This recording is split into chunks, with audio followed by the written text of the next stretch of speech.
I will never forget what my father told me when I announced my engagement. He took me to the side and said, "So, are you sure about marrying this man, Peter? I know you're in love with him, but I don't think he's a good match for you." "Why are you saying this, Dad? He loves me and respects me. I don't care if he's not as well off as us. I know that, Zoe. You know, I built my riches from nothing. I would never disrespect the person who does not belong to my economic class. But Peter is a very sketchy man, and his mother is no different." "What do you mean, Dad? I don't understand." "Call it a father's instinct, so. This man doesn't love you. Yes, he showers you with affection, but always talks about how rich you are. I heard him flexing to his friends that he bagged the rich brat." Julia just laughed with him and agreed. "You must be mistaken, Dad. Peter would never say those things about me. Julia also loves me a lot. I'm sure she would scold Peter if he tried to joke like that." Sometimes I wish I had listened to my father. He didn't know what he was talking about. I was a stupid girl in love. My mother passed away 2 years before I got married. My dad was sick and wasn't long for this world. I was desperate to hold on to something that would give me the will to live.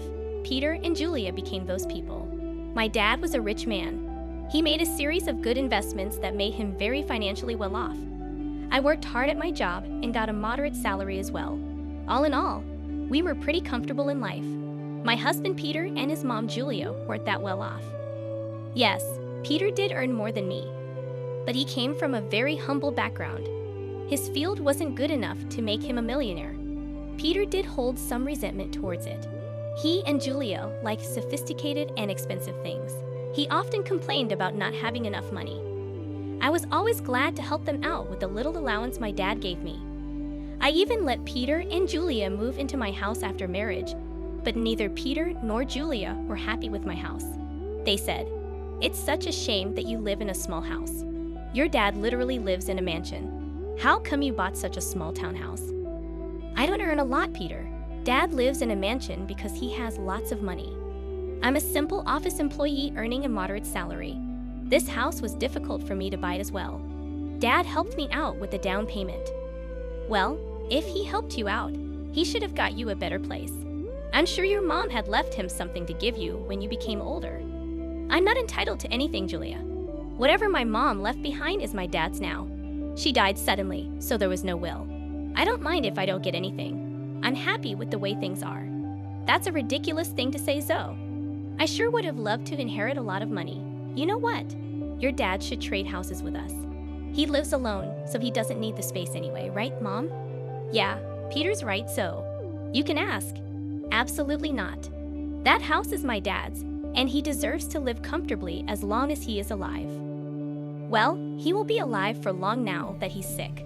We can wait and compromise for a few years and see what happens. Ultimately, everything will be yours after your dad dies. You will have plenty of money to buy a big house and more." The way Julia and Peter were already making plans to spend my inheritance was super disturbing. It also didn't help that they regularly asked me to ask my dad for more money. It's not like we were hurting for cash. Peter and Julia simply wanted the millionaire life, even if they weren't one. Honestly, I was getting tired of their behavior. However, the real drama happened after my father passed away. My dad's cancer took him away from me. Pretty soon, I was devastated but got little support from Peter or Julia. They were only concerned about the date of the will reading and didn't even help with the funeral. Hell, they refused to attend the funeral because my dad was no one to them. I was heartbroken and furious at that point. My dad's words kept coming back to me. I was getting suspicious of them and started to have doubts about their intentions. I was afraid that they were really after my inheritance money. They were not allowed to be in the reading of the will. Peter and Julia said, "Why the hell are we not allowed to read the will? This is ridiculous. Lawrence was my own father-in-law." "Yes, this is ridiculous. We are family and should be present for this event. We have the right to know what Lawrence left in the will. At least my son should be allowed to be there." "Your son is not in the will, Julia, so he cannot read the will." "Why are you two so obsessed with inheritance? You didn't even come to the funeral." It was funny how my dad was suddenly family when it came to getting an inheritance. I was pretty annoyed at Julia and Peter. What was worse was that they started to hound me as soon as I got back from reading the will. They were not allowed to see the will. I had a hard time dealing with the grief of losing my father. but I got no words of support or sympathy from them. They simply wanted to know about my inheritance. Julia asked me, "So, we have been wondering about something for a while now. How much inheritance did you receive from your parents? You must have got a lot of money. How much money did you get?" My parents unfortunately didn't leave me any money in my inheritance, so I received 0. What? You didn't get any money? But your parents were rich. They should have left you something. I don't believe that you didn't get any money. I'm sure you are lying to us all. There is no way your parents didn't leave you a single penny. No, Peter. There was no money in my inheritance. The will didn't even mention me getting any kind of money. You can check my bank balance in a few days and find out. But what about their riches? Who will get those? You are their only child. I don't know about that, Julia. The lawyer just told me that I didn't get any money. It's fine by me.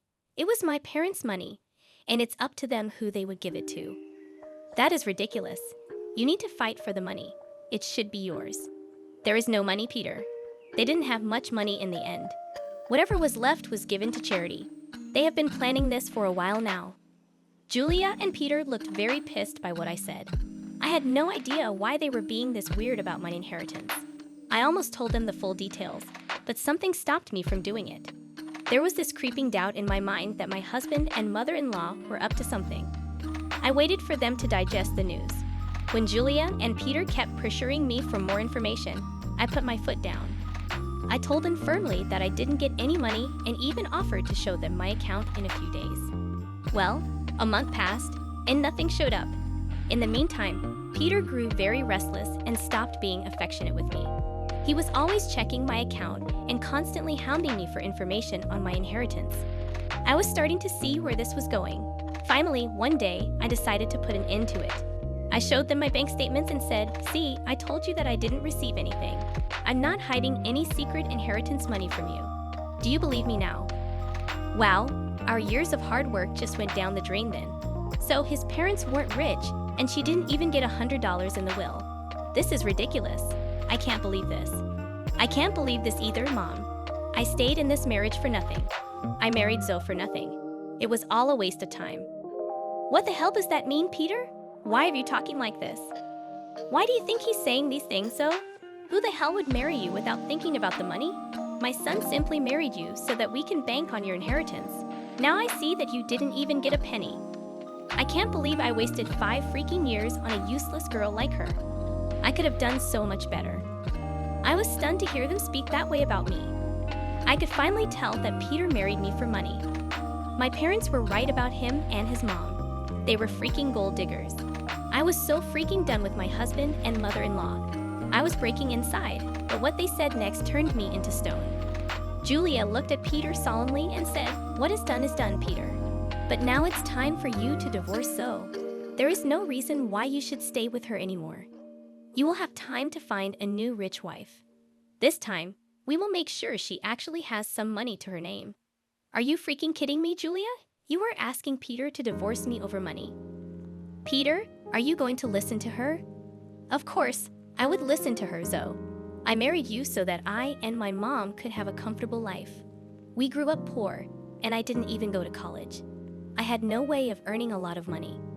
So, you pretended to love me and then tricked me into marrying you.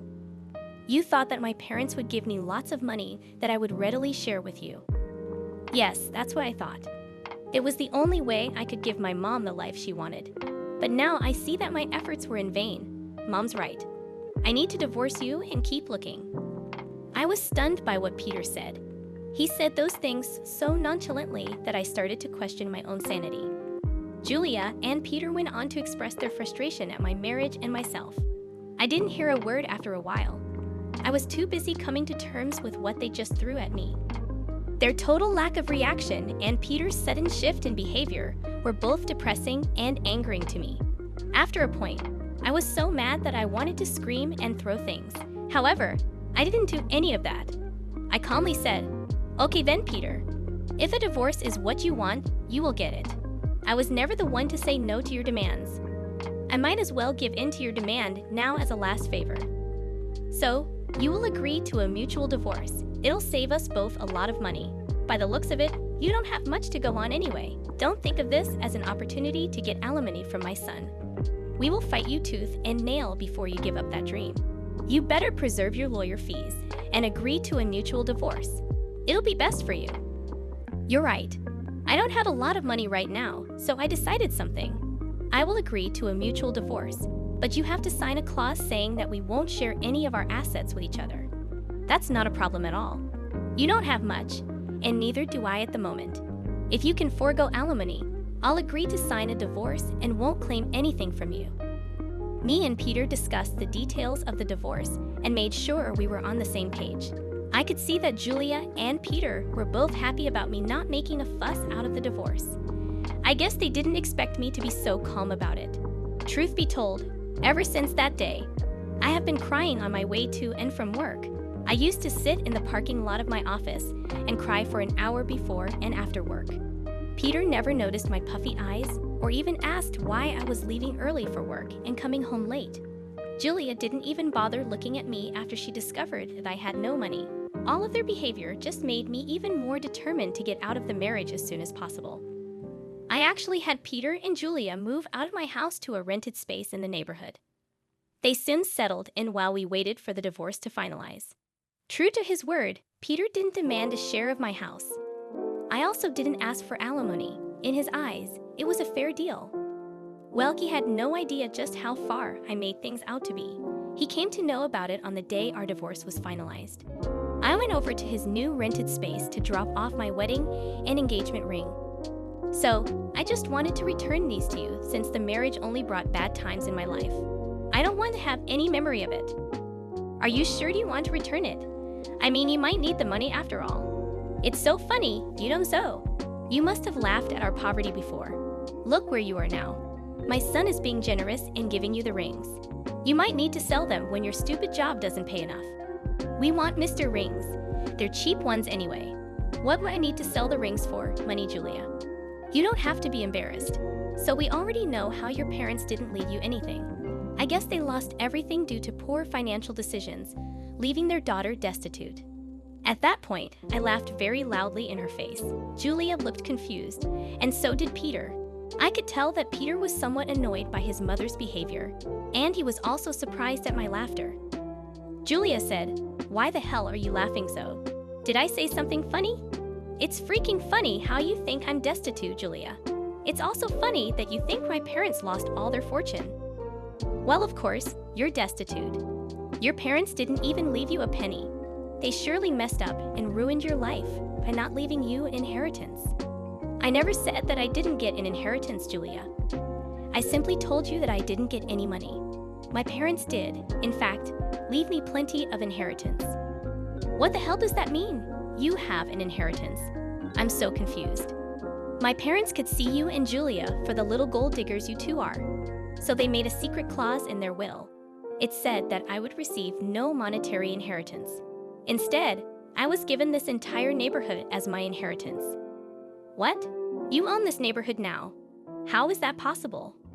We would have known about your inheritance if this was true. We even signed the lease with an estate manager who didn't tell us the name of the owner. My parents wanted me to wait for a year before I got my inheritance. They wanted me to test you too and see if you are really with me for money or love. Well, of course, you failed the test, and now you won't get anything from me. Also, the estate manager was appointed by my parents to take care of the property before I inherited it. They were smart people, you know. That is impossible. I don't believe a word you're saying. You're just embarrassed because you don't have money anymore. Oh really, Peter? Is that what you and your mother have concluded from this? Well, why don't you call your landlord and find out from him? Don't worry, we would do that.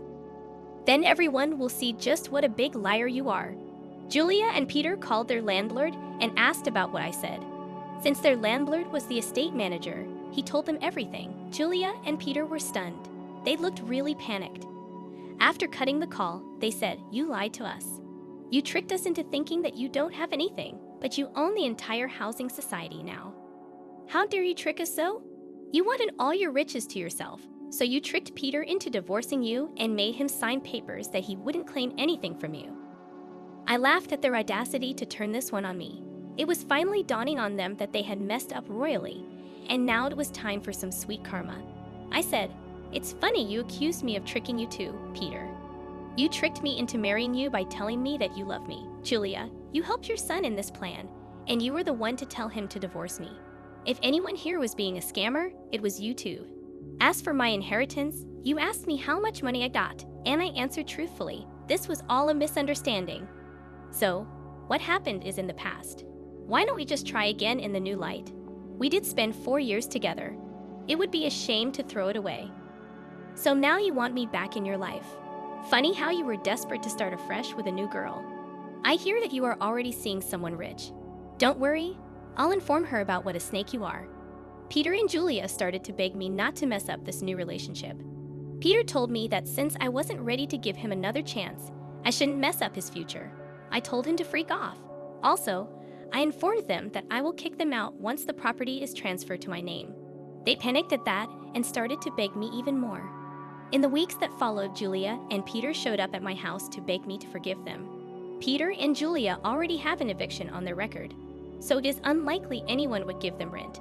The only reason they were staying on my property was that I asked the estate manager to allow it.